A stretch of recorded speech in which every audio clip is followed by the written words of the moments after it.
Hola, ¿qué tal? Buen día. Vamos a comenzar con el tema 1.2, que son circuitos RCL. Bueno, pues antes de comenzar con estos circuitos RCL, hay que dejar en claro qué es un circuito RCL. Bueno, ustedes ya lo vieron en cursos anteriores. R significa que es resistivo, C capacitivo y L inductivo. Entonces son circuitos que contienen esos tres elementos eh, en un circuito de corriente alterna. Bueno, pero vamos a ver cómo se comportan cada uno de esos elementos en la corriente alterna.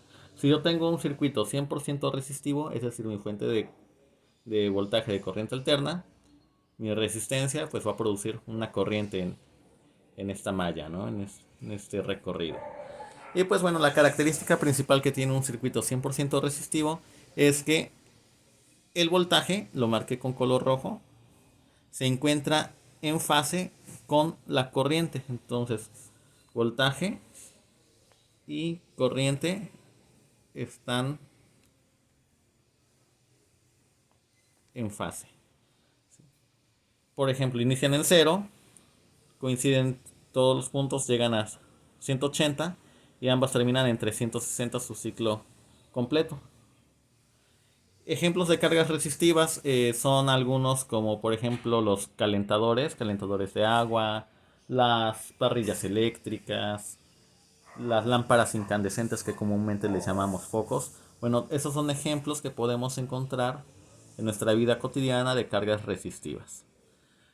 De ahí tenemos el circuito inductivo. Bueno, pues el circuito inductivo está formado por lo que es una bobina, que tiene una bobina 100% inductivo. ¿Y qué es lo que va a pasar aquí? Bueno, la bobina tiene una oposición al cambio abrupto de la corriente. O sea que por lo tanto va a producir un efecto en la corriente de atrasarla. ¿Sí? Y lo lograríamos ver más o menos de esta forma. Vemos que el voltaje se adelanta a la corriente. O desde otro punto de vista decimos que la corriente se atrasa al voltaje. ¿Cuánto se atrasa? Pues 90 grados. Entonces aquí hay un desfasamiento. ¿Esto qué significa? ¿O a qué se entiende esto? Bueno, vamos a imaginar que el voltaje, vamos a hacer la analogía que es una bomba. Y la corriente es el agua. Entonces, si se dan cuenta, aquí tengo mi voltaje máximo. Recuerden que el voltaje es como que la fuerza que mueve los electrones, que los empuja. Entonces, en este caso sería la fuerza que empuja el agua. Entonces, aquí tendría yo la fuerza máxima. ¿Y cuánto estaría yo mandando de agua en este punto? Estaría yo mandando cero. ¿Sí? Entonces, quiere decir que estoy mandando toda la energía, pero no estoy enviando nada. Lo mismo pasa con la corriente. Tengo la tensión máxima, pero los electrones no fluyen, ¿no? Porque van desfasados. Entonces, ¿qué está haciendo esto? Pues que se genere un desaprovechamiento de la energía, de la potencia que nosotros estamos consumiendo debido a cargas de tipo inductivo, porque las inductivas me van a ir retrasando la corriente con respecto al voltaje. ¿Y qué va a pasar? Pues bueno, me va a multar CFE, Comisión Federal de Electricidad, porque eh, estoy no estoy aprovechando lo que él me está mandando de suministro. Estoy a su vez afectando a todos sus equipos. Entonces CFE me va a multar si yo no corrijo esto. Si yo no corrijo esto, este atraso, pues va a haber penalización. Desafortunadamente, pues no todos son cargas resistivas, no todos son calentadores o estufas eléctricas, no. ¿Qué es lo que tiene bobina? Pues prácticamente todos los motores. Todo lo que tenga motor.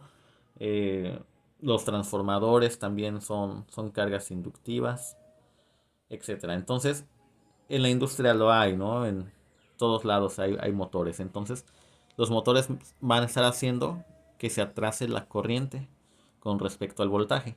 ¿Y cómo yo corrijo algo que se atrasa? Pues con algo que se adelanta y está la contraparte que es el circuito 100% capacitivo. Entonces yo puedo ayudarme del circuito 100% capacitivo porque tiene la siguiente función. Vean, aquí tengo mi fuente de voltaje, tengo una carga capacitiva, puede ser un banco de capacitores, un capacitor utilizado como arrancador, etcétera. Entonces, aquí ¿qué es lo que va a pasar? Pues el voltaje se atrasa con respecto a la corriente.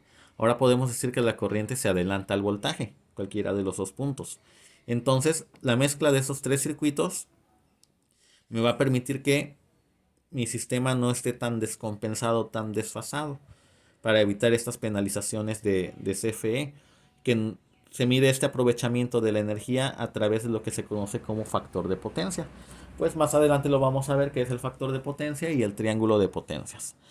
Algo que tenemos que recordar para terminar con esta parte es la palabra hélice. Bueno, la palabra hélice, me acuerdo que a mí me la enseñaron hace mucho tiempo cuando estudiaba.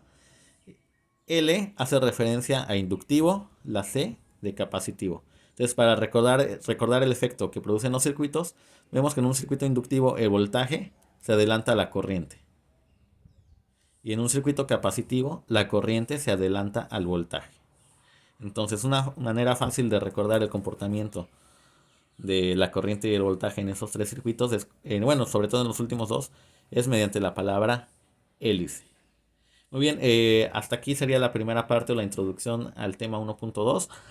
Ahora que ustedes ya saben qué es un circuito de RCL y cómo se comporta, pues vamos a hacer un ejemplo de un circuito de RCL en serie. Saludos y que tengan excelente día.